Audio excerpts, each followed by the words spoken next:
masa lalu saya kelam. Dulu waktu saya masih kecil, cita-cita saya ditanya, cita-citanya mau jadi apa? Jadi dokter. Nggak taunya kok jadi penginjil.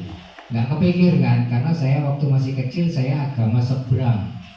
Jadi nggak akan ngomong jadi penginjil, nggak mungkin, mustahil, ya. Jadi saya beragama seberang, saya terlalu jauh nyebrangnya. Garis keras, saya juga okultisme, perdukunan, santet, gak karu-karuan semuanya. Itu main-main, ya ngasih makan jin itu sudah biasa. Dulu mantan konconi setan, sekarang jadi konconi malaikat. Amin. Puji Tuhan. Oke, kita akan belajar firman Tuhan, kebenaran firman Tuhan ya. Hari ini materi yang saya sampaikan tentang mujizat, biar kita tahu bahwa mujizat itu seperti apa yang pernah terjadi, sedang terjadi, kita tahu, kita sadar. Ya, di sini Bapak Ibu, saya pasti percaya paling suka kalau terima mujizat. Amin. Siapa yang belum pernah terima mujizat, angkat tangan. Yang sudah pernah dan terima mujizat, angkat tangan. Haleluya, puji Tuhan. Ya, mujizat itu bisa terlihat kecil ataupun besar. Siapa yang pengen mendapat mujizat yang besar? Angkat tangan. Ya, siap-siap terima masalah yang besar ya. Oh iya, terima masalah besar, mujizat yang besar. Kalau cuma sekedar bernapas ini mujizat kecil. Tiap orang napas semua ya. Tapi kalau orang yang sedang sakit, ya, adik ipar saya kemarin dulu beberapa waktu yang lalu sedang sakit di ICU, itu sampai dipasang ventilator, napas itu sampai sampai bilang sama istri saya, kuat. Habis itu sudah nggak bisa ngomong, sesak napas. Nah ya, dapat masalah besar. Sekarang dapat mujizat, sudah kita doa semua. Sekarang ventilatornya sudah dimatikan, tapi masih dipasang supaya latihan dulu, tubuhnya mulai, paru-parunya biar mulai bangkit kembali untuk belajar napas. Ya, oke. Mujizat, apa itu mujizat? Mujizat itu adalah pemberian berkat dari Allah kepada manusia oleh karena kasih karunia Allah. Berkatnya gratis. Amin. Oke. Mujizat itu terjadi dikarenakan apa? Satu ya pasti karena kasih karunia Allah. Kedua, ada iman percaya. Ya. Ketiga, supaya apa? Ketika orang menerima mujizat, diberi kesempatan untuk bertobat. Penting ini ya. Diberi kesempatan untuk bertobat. Yang keempat, setelah bertobat, melakukan firman Tuhan. Yang kelima, setelah melakukan, terus taat dan setia. Melakukan tidak cukup cuma satu kali saja. Oke? Kita baca dulu di Yohanes 3 ayat 16, ayat hafalan ini. Yohanes 3 ayat 16. Saya bacakan ya. Karena begitu besar kasih Allah akan dunia ini. Dunia ini siapa? Manusia. Sehingga Ia, Allah, mengaruniakan anaknya yang tunggal, yaitu Yesus, supaya setiap orang yang percaya kepadanya tidak binasa, melainkan beroleh hidup yang kekal. Amin. Amin. Ya, supaya setiap apa? Setiap orang yang percaya kepadanya tidak binasa. Yang nggak percaya silakan binasa. Amin. Ya, ini iman kita, iman kekristenan ya. Orang yang percaya tidak binasa. Percaya kepada siapa? Kepada Tuhan Yesus sebagai juru selamat kita secara pribadi. Amin. Oke. Jadi mujizat ini butuh respon dari manusianya. Ingat, butuh respon. Respon manusia itu menolak atau menerima. Amin. Bisa dibantu ditampilkan ayat-ayat firman-Nya. Matius 13 ayat 58. Biar jemaatnya juga bisa membaca. Karena jemaatnya ini saya yakin sudah jarang ada yang ke gereja membawa Alkitab ya. Alkitab yang dibawa ya, tab ya. Alkitab elektronik ini. Tapi juga jarang dibuka di gereja. Amin. Matius 13 ayat 58 saya bacakan ya. Dan karena ketidakpercayaan mereka, tidak banyak mujizat diadakannya di situ.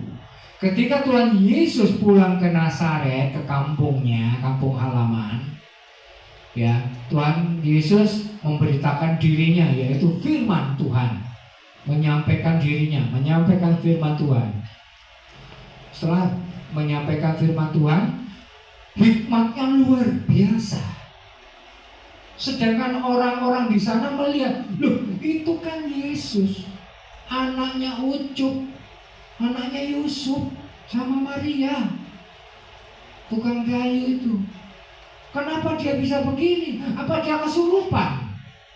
Atau dia kemasukan setan?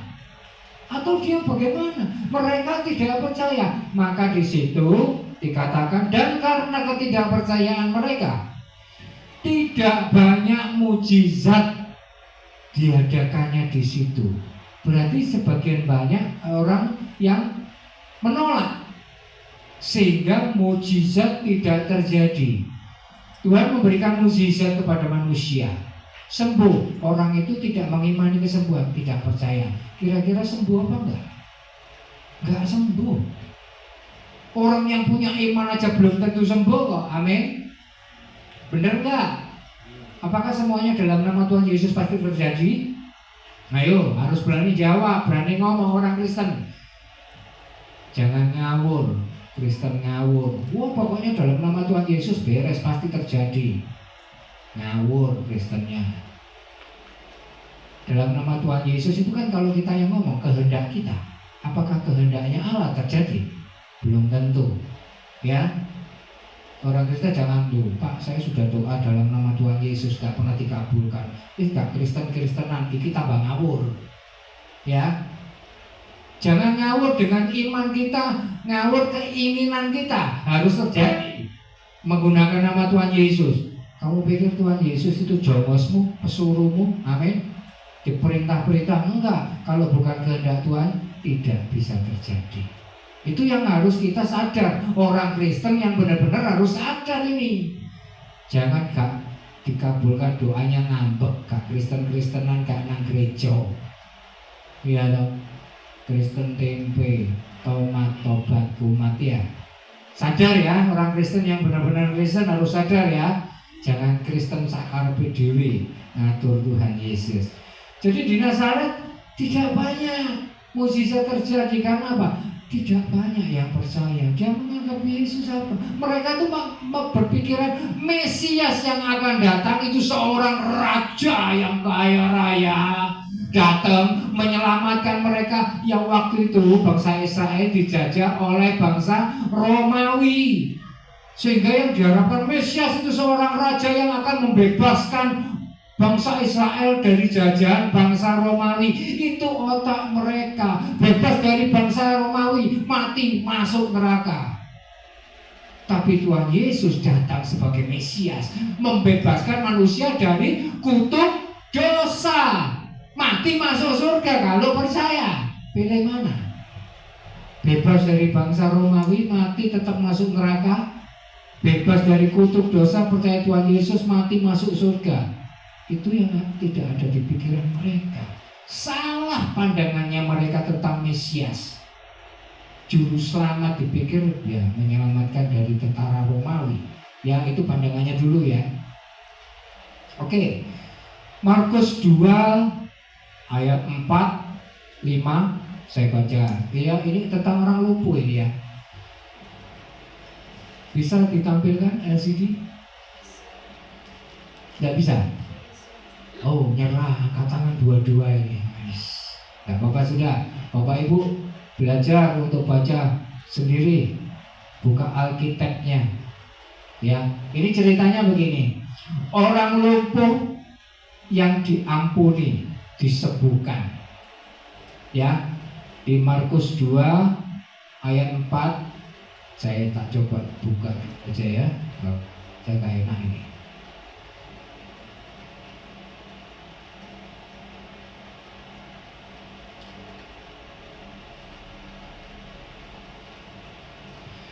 Oke, Markus 2 ayat 4. Tetapi mereka tidak dapat membawanya kepadanya karena orang banyak itu. Lalu mereka membuka atap yang di atas rumahnya itu ya.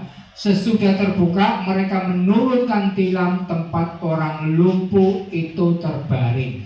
Ceritanya ketika Tuhan Yesus berada di suatu rumah, ya, orang mendengar. Banyak orang mendengar.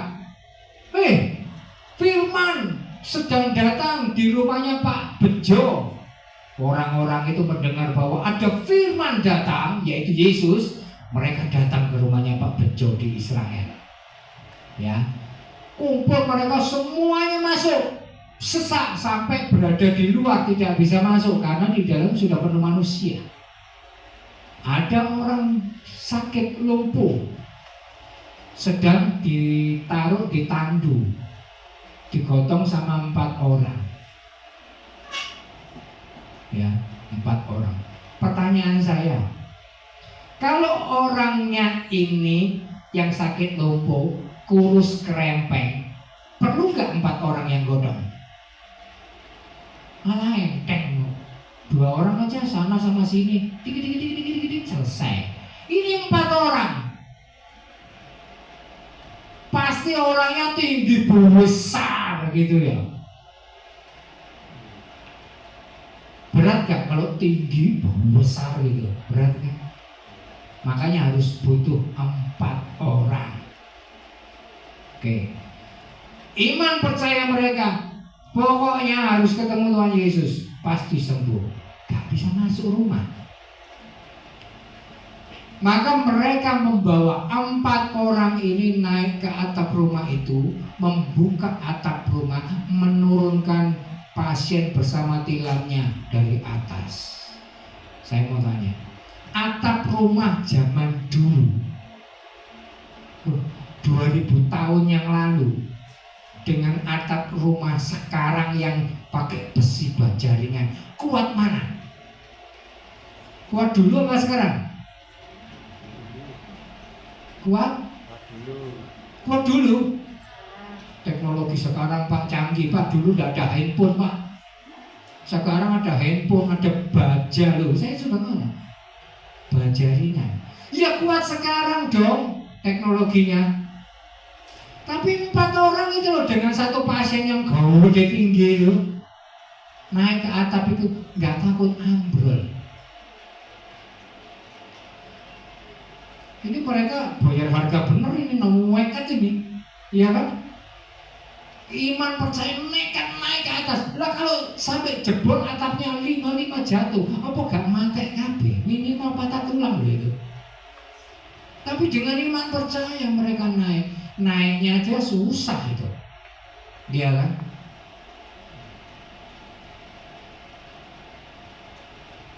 Ayat 5.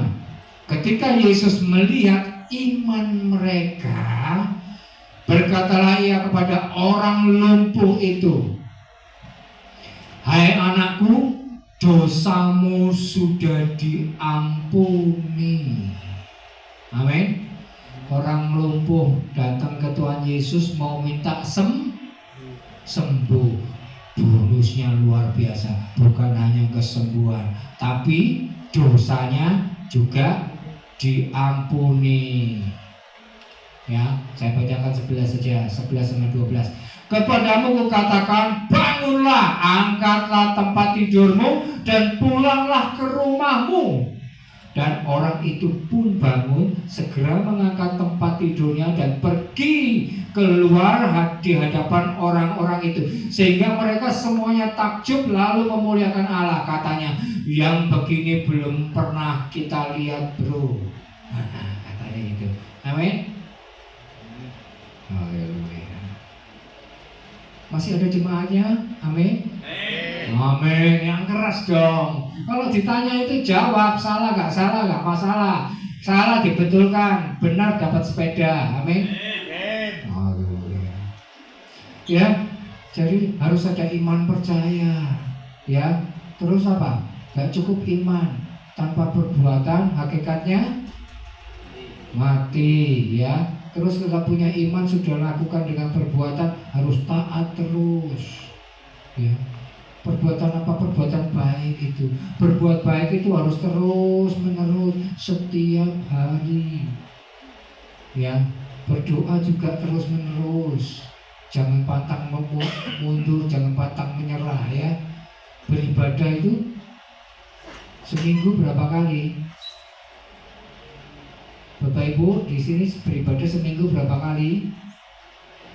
2 kali Pak, hari Minggu sama hari Kamis, doa malam. Ya toh. Beribadah itu 1 minggu 7 kali, 7 hari. Tiap hari itu beribadah, tiap saat itu beribadah. Bertobat itu seumur hidup berapa kali? 1 kali Pak, ketika terima Tuhan Yesus. Begitu. Berdoa, beribadah, bertobat setiap hari. Tidak cukup bertobat terima Yesus 1 kali, setiap hari. Loh kenapa? Tiap hari kita berdosa. Buka mata sampai tutup mata mau tidur itu banyak dosa sudah kita lakukan. Melihat orang aja sakit hati, ngomongin, ngerasanya mesti dosa. Ya toh? Melihat seperti itu apa? Teringat sesuatu, sakit hati, kepahitan, masih ingat lagi, dosa. Buang semuanya itu. Ya. Jadi beribadah setiap hari, setiap saat. Kalau kita beribadah setiap saat, maka kita itu pasti ada benteng untuk meninggalkan dosa. Bisa nggak Bapak Ibu sedang beribadah? Oh haleluya, menyembah Tuhan, haleluya, terus berbuat dosa. Oh menyembah Tuhan terus ambil handphonenya tetangga. Itu maling memangnya, pencuri. Ya, ke gereja sini nggak ada tau yang sampai kehilangan handphone. Nggak ada tau, malah pulang-pulang tambah handphonenya ya. Handphone itu dua kartu. Amin. Ya, oke. Bapak Ibu, sekarang waktunya kita melihat mukjizat itu seperti apa. Oke, saya membagi mukjizat itu ada 2. 2 macam mukjizat. Next. Yang pertama adalah mukjizat biasa.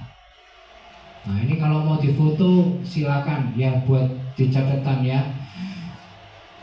Ciri-ciri mukjizat biasa itu sangat amat menyenangkan manusia. Ciri-ciri mukjizat biasa sangat amat menyenangkan manusia. Ciri yang kedua, terjadinya seketika. Yang ciri pertama, apakah Allah tidak senang? Senang. Mukjizat